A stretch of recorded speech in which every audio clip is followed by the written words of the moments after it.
we never went to a doctor.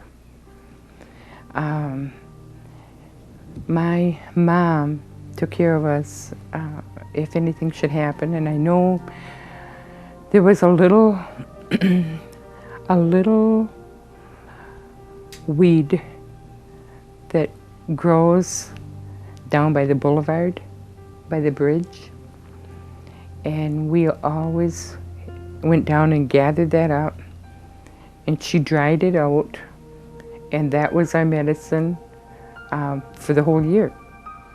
I know that one thing I do remember, in my husband's family even used it, was that they used to call it turkey tea, but I don't know what the real name of it is, but it will bring down a temperature. I know it contains some of the same ingredients as aspirin, and we used to pick that in front. In fact, I have some growing out here in front. It just came up there.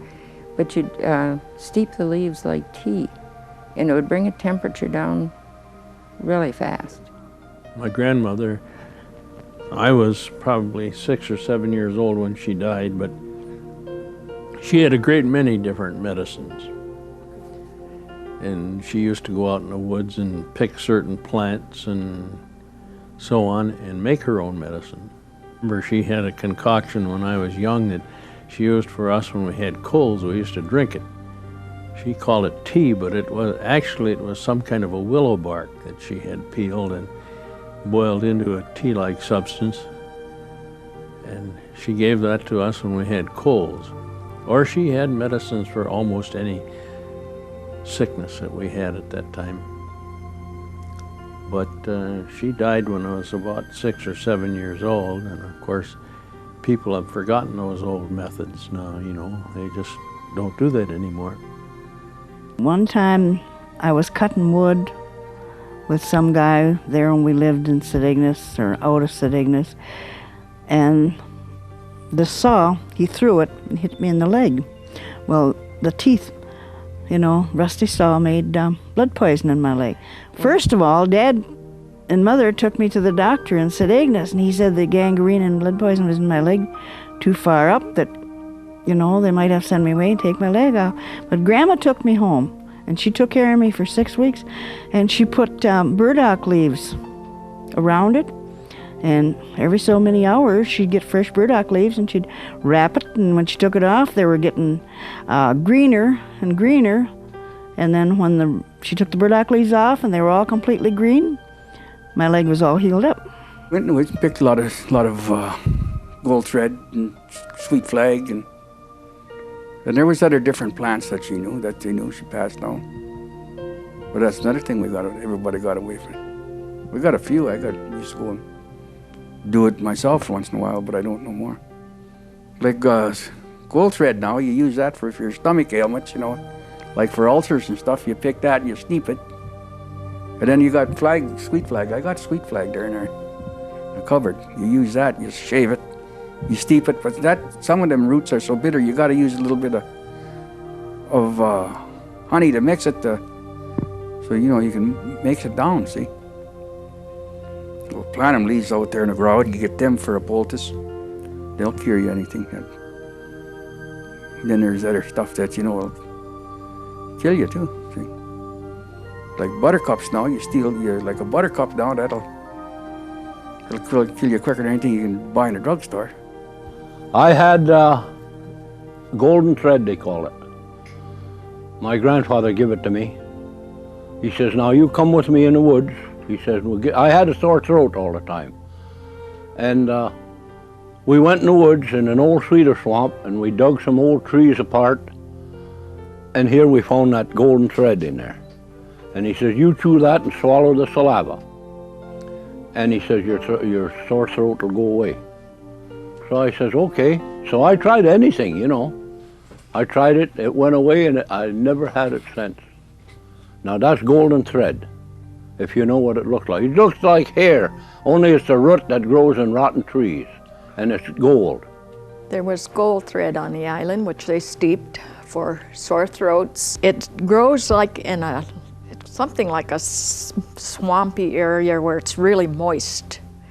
And it's like a root for and then you pull it out, and then it comes into like little strands of thread. And blue flag, which they use for, I think it was abdominal distress.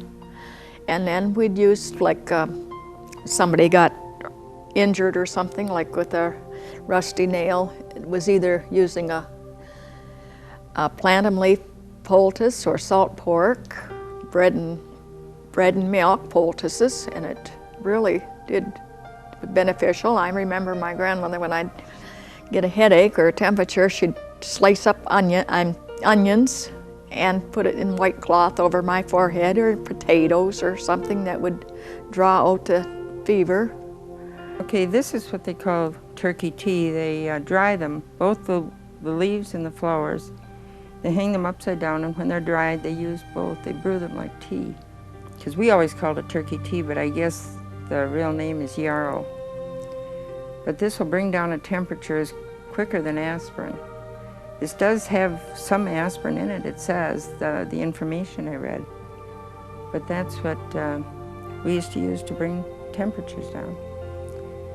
And it works better than aspirin, than just plain aspirin. So if there was anything the matter with you, you had to drink this tea. Okay, if you were, that was a cure-all for everything, I guess. But she did use a poultice that was made out of salt pork. I remember stepping on a nail, and that drew the poison out, or whatever it was, because never, the scar is there, but nothing had happened. I remember being cut, and that was the only thing she ever used. Everything was very simple. I don't ever remember going to the doctor or dentist. Although I don't have anything against them, I'm really glad they're around. Every fall, she'd go and dig this medicine. We'd go up the river in the boat, a little ways up the river here. And this Queen of the Meadow, she called, that was really her main medicine, you know. It was like for rheumatism or something like that. She'd make a big kettle of it, and you could drink all you want, it wouldn't hurt you. And Uncle Eddie and Uncle Dave, they used to always come in, you know, to get that medicine. And she put different things in it, like wild peppermint, wild ginger, and this tamarack stuff, that's real good. Tamarack, you know, the inside bark, for sore throat or a sore or something. Like one time, when we had my sister's children then, and this one boy, well, he was only 12, or maybe he wasn't that old. But he went in the woods with my dad. They were cutting wood, and he had a little axe, you know, and he was chopping, and he cut his knee, you know, way in the woods like that. So the first thing my dad did, he looked for those, you know, those blisters on a balsam tree. But he took that there stuff and put it over his knee there, and then he had a handkerchief and he tied it up, and he carried that kid home and kept him in bed for a week. Never took that rag off. It healed up. And wild peas. Go on the beach there, you know, there's wild peas. That's real good medicine for if you have kidney trouble or bladder trouble. And I had one of my nephews, Ben, one lives in Marquette.